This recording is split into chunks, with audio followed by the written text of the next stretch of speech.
Welcome to NarrativeNook audio tales where enchanted stories come to life. If you enjoy our stories, please subscribe, like and share to support our channel. Enjoy listening. How can you start work with nothing here? Nicole smiled at him with an awkward expression on her face. Harvey then realized what he had asked, and with his embarrassment deepening, he quickly explained, "I meant, what are we going to do today? I can help you out."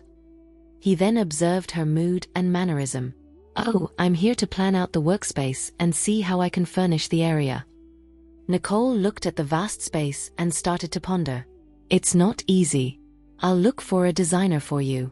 Just tell him your ideas and he'll know what to do." Harvey pulled his phone out and was about to contact the designer when Nicole stopped him. "It's okay. The planning team is on their way, and they'll be here any time now," she said. "Oh, you've got yourself a team of professionals already." Harvey smiled. "Yeah," Nicole uttered, though she did not tell him that it was Jared's arrangement. "How are you going to utilize this area?" Harvey asked. "I don't know yet," she replied. "Do you have any suggestions?" Harvey thought about it and responded, "I think you can get ideas from the workspaces abroad and plan according to your needs." "That's a good idea," Nicole agreed. Harvey grinned upon hearing the compliment, and genuinely believed that his sincerity would make her heart flutter. "I'll build a lab here and a manufacturing room there. I think having these two should suffice for now," Nicole explained, gesturing with her hands. "Nice, that makes sense too." Harvey agreed as he watched Nicole pointing around. While they were chatting away, a man entered the area and asked, "Hi, are you Ms. Riddle? Mr. Johnston has sent us here to assist you." "I am." Nicole walked over and greeted them. It was at that moment that Harvey realized that Jared was the one who had aided Nicole when she said that she had already contacted someone. "I don't want to use up all of the space here because I think they might serve another purpose in the future. For the time being, I want 2 offices. Can you check and see which design works best?" Nicole asked 2 of the employees. "Sure, we understand what you're looking for and will proceed with the inspection now," one of them said. "All right," she said. Then, they began the process of measuring and studying the area. "Nicole, don't you think you should build a warehouse to store the equipment too?" Harvey asked her as he suddenly thought about it. "Yeah, I almost forgot." Nicole quickly approached the men. "Hey, I need a warehouse too. It's best to situate it near the entrance so it'll be more convenient," Nicole suggested. "No problem," one of them said. "Ms. Riddle, please have a look at this. We plan to build 2 offices on the right and 1 hidden warehouse at the entrance. You can reconfirm the dimensions later. We'll keep the left side empty for now, so you can utilize that area in the future. What do you think?" Nicole thought about it and said, "That's an excellent plan, but won't the hidden warehouse be troublesome?" "Not at all. After all, it's at the entrance. A hidden warehouse won't stand out among the offices and will blend in just fine with them." "Oh, that's nice." Both offices should be able to house about 20 to 30 people. There won't be this many people, but there'll be equipment, which takes up space as well, Nicole explained. "Equipment?" an employee asked. "Do you have the measurements of the equipment you are referring to?" "The equipment aren't big. I'll just have a few of them in the office. Additionally, it's best to have a set of double doors for the office," Nicole demanded. "Sure, we'll design it according to your requirements," an employee said. "When will you begin with the construction and how long will it take?" Nicole asked. "If it's possible, we can begin today, and you'll be able to use it tomorrow," one of the men said. "Wow, that's quick. Well then, let's start with the construction today." "Thank you very much," Nicole politely said. "Okay, I'll get the workers to bring the tools over," the designer said. "Sure, I'll leave this to you. We'll make a move now," Nicole said, after which she and Harvey left the area. "Nicole, I might be mistaken, but if you want to develop a chip, this place will be able to accommodate that just fine. However, if you want to start manufacturing chips, I'm afraid this area is too small," Harvey reminded, as he suddenly recalled that chip manufacturing factories were huge. "I know, I'm just experimenting, just like Martin was when he was just starting out. When I'm familiar with the techniques and have met the standards for mass production, I'll consider building a factory like Martin's. But that's all in the future. It's way too early to think about that now, Nicole explained. Got it. Harvey nodded. By the way, do you think Martin can help us? Harvey asked, as it dawned upon him that Martin was a researcher as well. Ah, I totally forgot about him, she said. I'll ask him later, but he's pretty busy these days and probably won't have enough time and energy to help out around here. Besides, his factory just got reconstructed, so I think it's best not to bother him right now. Nicole knew that Martin had devoted his life to the beacon factory. There was also a fire, which had occurred only weeks ago, so Nicole figured that Martin should take a break. True, he must have a lot on his plate, Harvey agreed. Fortunately, I'm not that busy, so I can frequent this place to help you out, Harvey said, having already planted his excuse to visit this place. Don't worry, I won't go easy on you even if you're busy, Nicole said. It was like things were back to the way they used to be between them. Okay, where are you headed to now? Harvey asked. Home. I'll just leave this place to them, Nicole answered.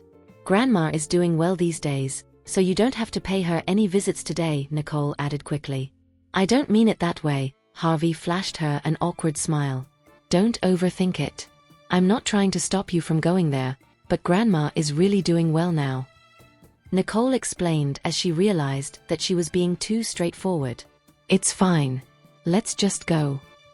Harvey walked on. On the other hand, Max was in the midst of reporting to Jared in his office. I knew there was something wrong with the gym. Why would she even go there every day? Jared frowned and pondered. Mr. Johnston, we can essentially conclude that the fire at the beacon factory is tied to Joyce. Do you want to interrogate the person who was talking to Joyce's lackeys in the gym? Max asked.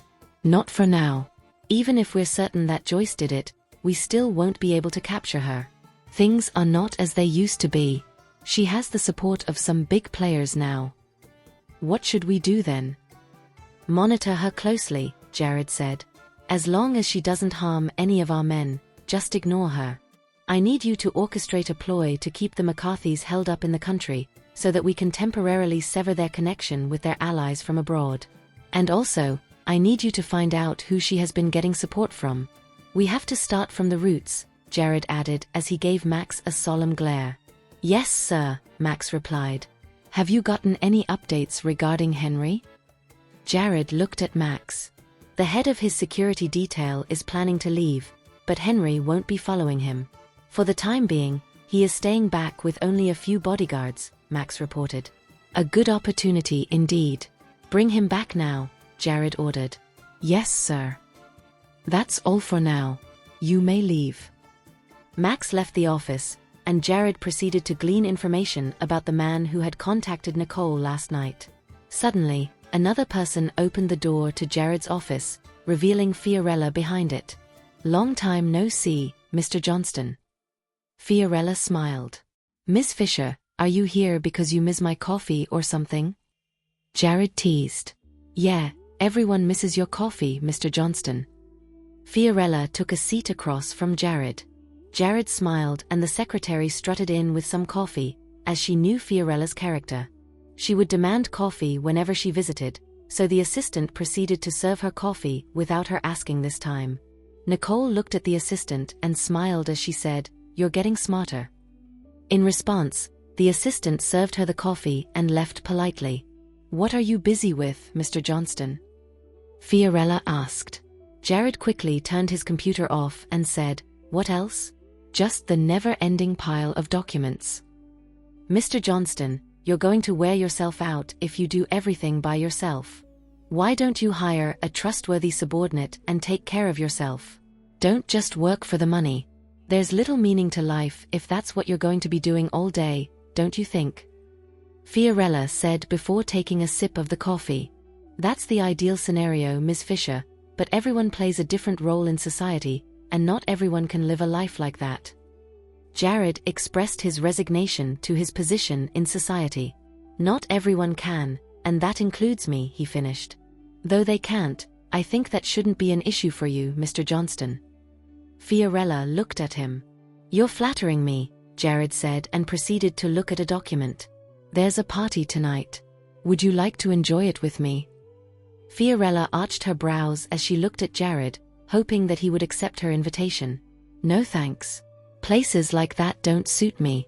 I feel more comfortable in the office. Jared declined. That's a shame. It'll be nice if you can join, Fiorella said with an obvious hint of disappointment in her voice. You have friends, so why are you fussing over not having a companion? Jared casually asked. What's the point of going with them? She argued. By the way, I heard that Ms. Riddle is back. Why am I not seeing her with you? Fiorella brought Nicole up and began to observe Jared's eyes, attempting to assess the state of their relationship. She's busy with her own ventures, so she doesn't have time to waste. Jared looked at Fiorella and replied without a thought. Fiorella smiled. Seems like their relationship is on shaky grounds. I guess this might be my chance. Ms. Riddle just got back and she's already busy with work. I heard she sees Mr. Martin rather often too. It looks like she's more of a workaholic than I am. If I leave the country for a long time, I'd want to spend some time with my fiancé as soon as I return. Fiorella said as she attempted to convey some hints to Jared through her gaze. The Beacon project is really important to her, and that's why she pays more attention to it, Jared said. It really seems that she hasn't really spent much time with me after she came back. If she isn't with Mrs. Wallace Sr., she'd be busy with her work. If Fiorella didn't remind me, I'd probably have overlooked that fact. How's the project going, Ms. Fisher? Jared asked. It's doing fine, but Castor is next to useless. He's not even as good as my assistant. I think you should hire someone who's more capable, Mr. Johnston. It's best if you can have a look at it when you're free, Fiorella suggested. Okay, I'll consider that, Jared replied. So Castor really is hopeless. I've given him chances, but he doesn't seem to be making good use of them. Mr. Johnston, it's already afternoon. Why don't you treat me to lunch? She looked at Jared. He did not wish to agree, but he thought about the update that she gave him back then, so he responded with a smile. Sure, where would you like to eat? Blue Whale Restaurant? Fiorella suggested. Jared paused before answering, no problem. Can we leave after I'm done with this? Of course, she replied. I have to use the bathroom too. Fiorella obviously did not mind waiting, as she had already gotten the chance to have another meal with Jared. Okay. The moment Fiorella left his office, Jared sent Nicole a text message. How are things going? Do you want to have lunch together? It's fine. The people you've hired are busy now, so I don't have to be there. I'm almost arriving at my grandma's place already. Okay, I'll pick you up at night. Jared wanted to know Nicole's whereabouts to ensure that she would not appear in Blue Whale Restaurant. Otherwise, she would definitely be locked into another misunderstanding with him again. He quickly settled his tasks and walked out, and as Fiorella was heading toward him at the same time, she hurried over the moment she saw him leaving. Done with your work? Yeah, let's go, Jared said, after which he quickly entered the elevator, with Fiorella followed suit. Then, Jared drove them to Blue Whale Restaurant, where they sat down at the table they had previously occupied. This time around, Fiorella called the waitress over to order without waiting for Jared to do so. I want 2 of each order, she said. Strangely, Fiorella had only been here with Jared once, and yet she had already remembered everything he had ordered in the previous visit. You remember the food we ate before this? Jared looked at her. Of course. I have to remember the things you like, Mr. Johnston. Fiorella smiled at him. She truly had feelings for him. So it was natural for her to remember everything about him. Jared did not know how to continue the conversation, and as such, he just smiled and took a sip of water. Mr. Johnston, did you bring Ms. Riddle here? Fiorella asked, talking about Nicole again. Jared did not avoid her gaze. It was an easy question to answer, and so he said, no. Nicole likes this restaurant, so she would always be the one bringing me here. Oh. Fiorella nodded. Jared recalled the first time he was here with Nicole, but they were not sitting at this table. They were so loving and sweet back then. When he reminisced, he could not help but smile while failing to notice that Fiorella was staring at him. When he realized that, her eyes were already on him. She had never seen him smiling that earnestly before. "I didn't expect him to be so charming. It feels like I want to give him a hug." Jared quickly corrected his expression and asked, "Miss Fisher?" "Oh, excuse me. Your smile was just too enticing, Mr. Johnston," Fiorella complimented. Jared did not expect her to admire him, and this caused him to choke. "Excuse me, I must use the washroom."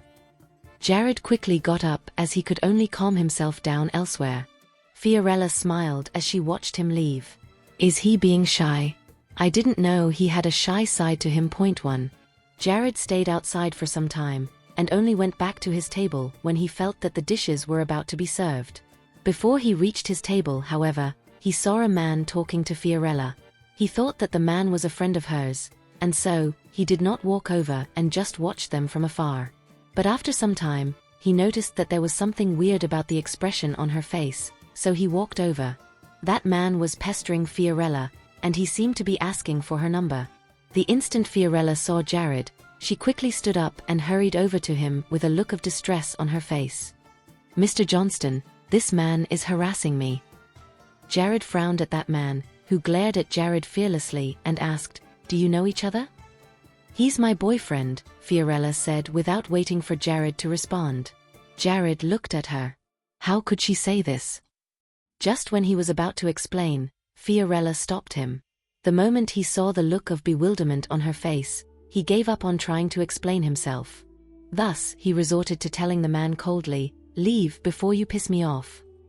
The man was stunned by Jared's strong presence and fled at once, afraid to have another glance at Fiorella's beauty.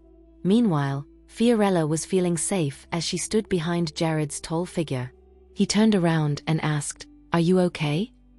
"I'm fine. I'm just startled, that's all. I didn't expect to bump into people like that in a restaurant." Fiorella looked at him with a terrified expression. "He's gone now, so all is good."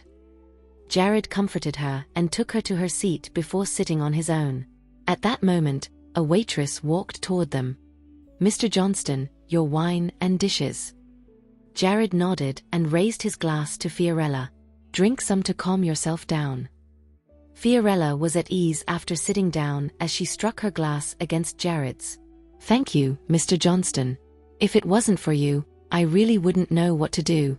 This is the first time someone tried to hit on me like that, so I was shocked."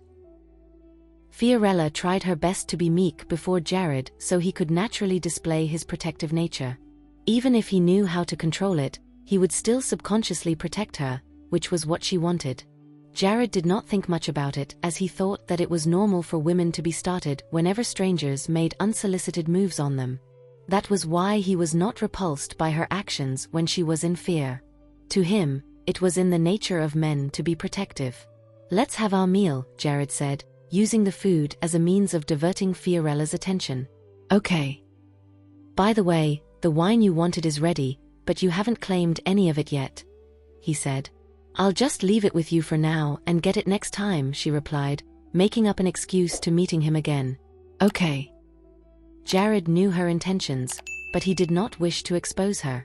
After having lunch with her, he went back to his office and continued working.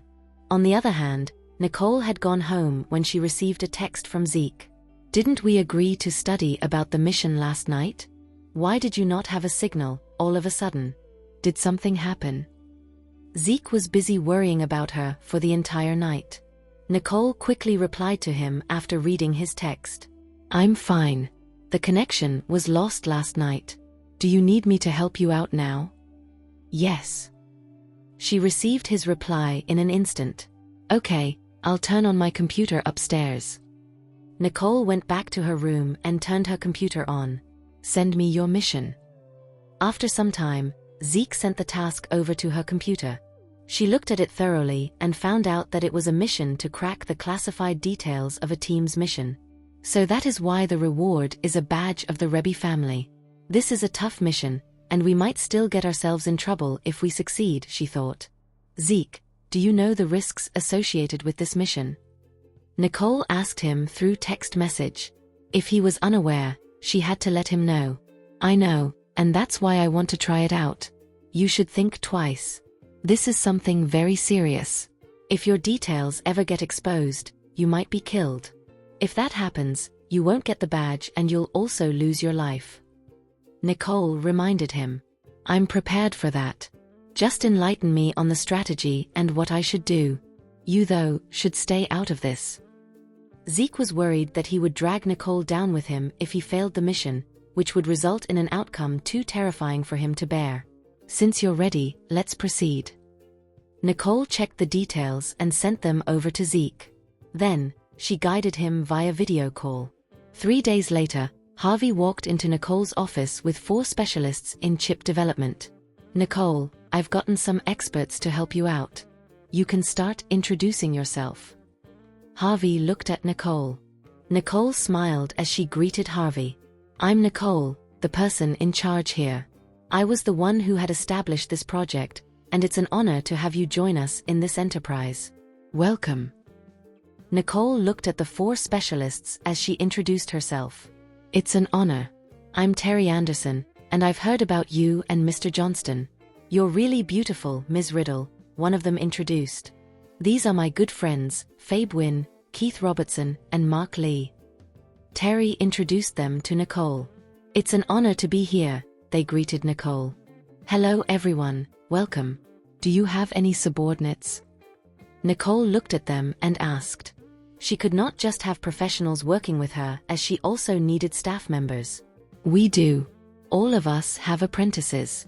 If you need more men, we can get them to come over and help out, Terry said. Okay, can each of you bring 2 assistants over with you? I'm afraid we might get too busy, Nicole requested. Let's familiarize ourselves with the equipment today and start our work tomorrow when you've brought your assistants over. Nicole looked at them. Sure, from today onwards, you're our lead. We'll follow your arrangements, Ms. Riddle, Terry said naturally. Okay. And by the way, you should stop calling me Ms. Riddle. You're all older than me, so just call me Nicole, Nicole responded humbly. That's not too appropriate. We're colleagues, so I think we should stick with Ms. Riddle. Yeah, that's most appropriate, Harvey chimed in. Nicole looked at him. Anything's fine with me. Let's have a look over there. Nicole took them to the office. We only have 2 offices built here, a lab and a manufacturing room. Nicole looked at them. If you have any needs or suggestions, feel free to voice them out anytime. If it's something beneficial to the development of the chip, I will try my best to fulfill your needs, she added. All right, they said. Then, Nicole walked them around to get them better acquainted with the equipment. Seeing that he was not needed anymore, Harvey left the area without bothering Nicole, but when Nicole turned around to find him, she realized that he was already gone. Well, he's gone already, she thought. I'll just buy him a meal to thank him for this. Suddenly, her phone rang, and when she saw that Carl was the caller, she called out to Kelly. Keep them company, I have to answer a call, she ordered. She then walked out to answer the call. Why are you calling me, Carl? Nicole asked. Nothing much, I just thought of asking you out for a meal since you're abroad as well, he said. Carl did not know that Nicole had returned home, so he thought she was still in Lanningborg. You're in Lanningborg? When and why do I not know about this? Nicole asked, shocked. Why don't they keep me posted anymore? I've been here for a week. Did Zane not contact you about this? Carl said, thinking that Nicole knew that he was in Lanningborg. No, I haven't been in contact with Zane for some time now, she replied. Where are you? I'll look for you if that's in the cards. Carl asked for Nicole's location. I'm afraid you can't come. I'm back home already, Nicole said with regret. What? When was this? Why didn't you tell me about it? Carl said, sounding angry. I've been back for a week or 2. I didn't tell anyone because I left in a hurry. Besides, I didn't know you'll be in Lanningborg. She argued. What happened there? She asked. Nicole knew that something must have happened for Carl to pay a visit to Lanningborg. She wanted to know what was going on and if it would affect her base of development. Just that there was something about Curly Corporation. Will you be coming over? Carl said, wanting to see Nicole, just to fail in his attempt once more. I won't be going there in the foreseeable future. If you miss me, you can meet me back here, she said. Forget it. I have a mission to take care of, so I won't be leaving for a while. If you have me in mind, you should pay me a visit instead, Carl said, expressing his desire to meet Nicole in Lanningborg. In that case, you should focus on your mission. When you're done, you can come and hang out with me. Nicole replied. She did not wish to visit Lanningborg at all. After all, she had just begun her research, and thus she could not leave. Can't you just pay me a visit instead? Carl complained. You're just counting on me to come to you after I'm done. How inconsiderate. For your information, I'm really busy now. I can't leave. If that was not the case, I'd have been there in a heartbeat. Let's just face it. It's just an unfortunate coincidence, Nicole explained. What are you busy with now? Carl asked. Why is she always busy? Doesn't she need to catch a break? She's always busy with something whenever I call her. I'm researching on how to develop a chip, Nicole told him. A chip? Did I hear you correctly? Carl said, almost laughing out loud. You can't simply do that, he protested. You don't know the ins and outs, so you shouldn't be tinkering around as you please. If you have nothing to do, just come to me. I can guarantee that you won't be bored. She's really digging her finger into every pie she can find, he thought. Developing a chip. Come on, give me a break. Even if I get bored to death, I won't hang out with you. Besides, I'm not messing around. I have practical experience, and I have professionals at my disposal. I believe I can create the chip soon, and it's going to be a chip of international renown, Nicole said confidently. Okay, I'll be waiting for the good news. You must let me know, so that I can laugh at you. Carl said, still unable to believe that Nicole could develop a chip. I'm done talking to you already, she said. Take care. It's not safe over there these days. Though they were bickering, Nicole was still concerned about his safety. Sure, don't worry. I won't be in danger. You should be the one taking care of yourself. Bye. Carl was concerned about her too. After they had hung up, Nicole made her way back to her office and engaged in a conversation with Terry and his colleagues about work. In the afternoon, Nicole received a text from Jared, stating that he was going to have lunch with her. Kelly, bye Terry and the rest to lunch later. I have something to do, so I won't be able to have a meal with them, Nicole said to Kelly. Sure. Gentlemen, I wanted to treat you all to lunch, but I just received a call and I now have something to take care of. I won't be able to have a meal with you today, and I hope you can excuse me for that. However, I've already gotten Kelly to arrange lunch for all of you, so she will be tending to you on my behalf later on, Nicole said, displaying her appreciation for them with her words. They smiled at her and said, Ms. Riddle, please go ahead. You don't need to engage us with such formality. Okay, then I'll be leaving now. Please enjoy your lunch. Then, Nicole went downstairs. Jared already had his car parked for some time. When he saw Nicole walking out, he quickly got out of the car to welcome her. You just started and you're already this busy? I've been waiting for 5 minutes down here. Jared stated. It's the professionals' first day today, so of course, I had to tend to them. Otherwise, it'll look as though I don't value them, she replied. It's just been 5 minutes and you're already growing impatient? Nicole arched her brows as she looked at Jared. I wouldn't dare. Jared opened the door to the car for her. In the car, Nicole asked, Why are you treating me to lunch? No reason, really. It's just that having lunch alone gets boring, so it's better to have it with someone I know. Jared looked at her and continued driving. I thought you had something important to tell me. If I knew that there was nothing important, I wouldn't have agreed to come along, Nicole said, regretting all of a sudden. Really? Having a meal with me is a dream for many beautiful women. You should appreciate that you get to experience it, Jared said delightfully. Enjoy? You're too full of yourself. Nicole smiled in defeat. In Blue Whale Restaurant, Jared ordered Nicole's favorite dishes and asked, It has been some time since we last ate here, has it? Yeah, the view is phenomenal here. Nicole admired as she looked out the window. She felt much calmer when she sat and looked at the scenery. "When I was abroad, did you come here often?" Nicole asked. "Yeah, I'll come here whenever I'm free." Jared only responded with a few words and omitted the part about Fiorella, as he was afraid that this would lead him into another misunderstanding with Nicole. "When you weren't here, I got really bored eating on my own, and because of this, I thought of coming here. Whenever I sit here, it feels like you're eating with me. Besides, we've enjoyed the scenery together here too, so I can momentarily relive the beautiful moments when you're here by my side." Jared looked at Nicole and said in a melancholic tone of voice, "Why are we being emotional now?" Nicole asked, embarrassed, and attempted to switch topics. "Why not? You're sitting right in front of me now, and you have time to spend time with me already, so I won't let you leave me for such extended periods of time anymore."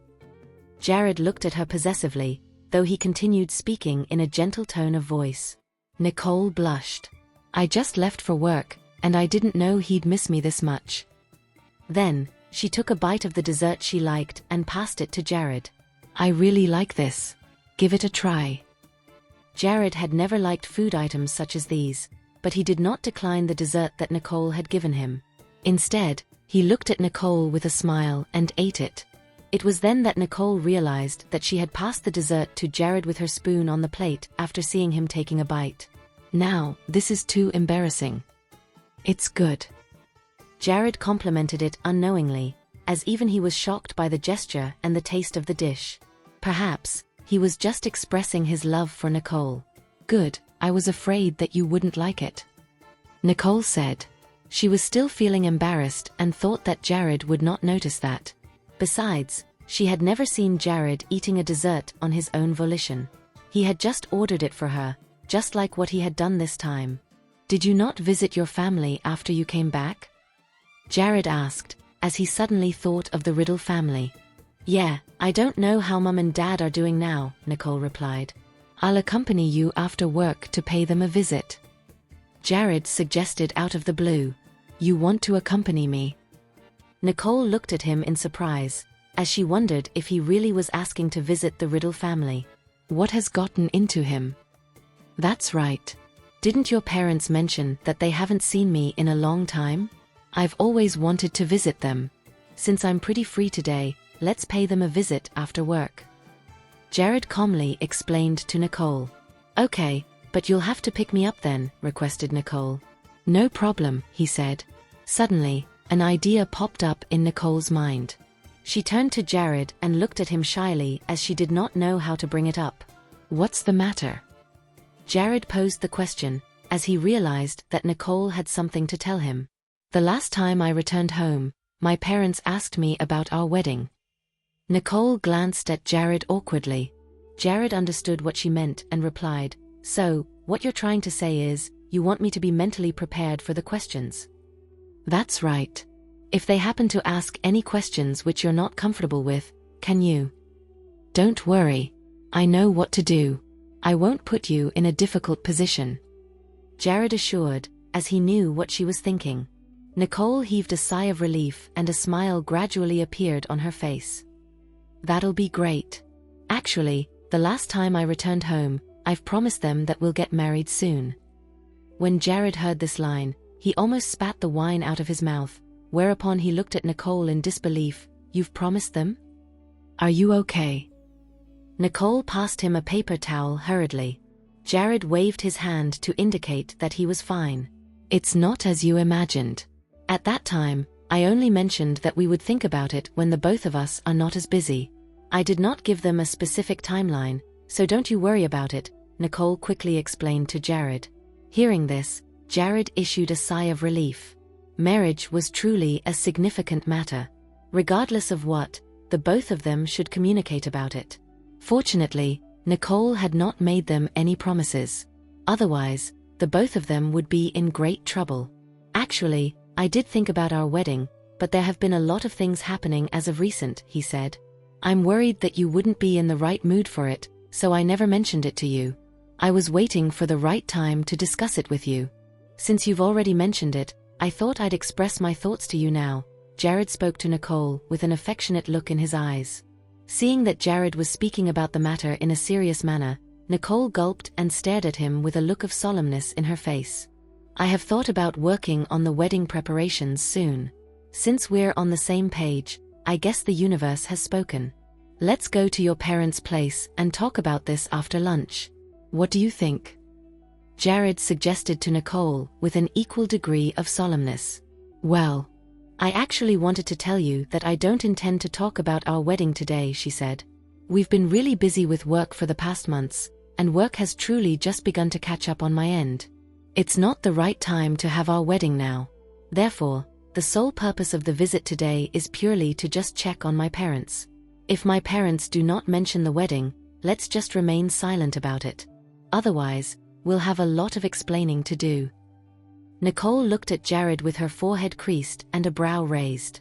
Oh, so that was what you were trying to say, I thought. Never mind, we'll talk about the wedding when your work is settled.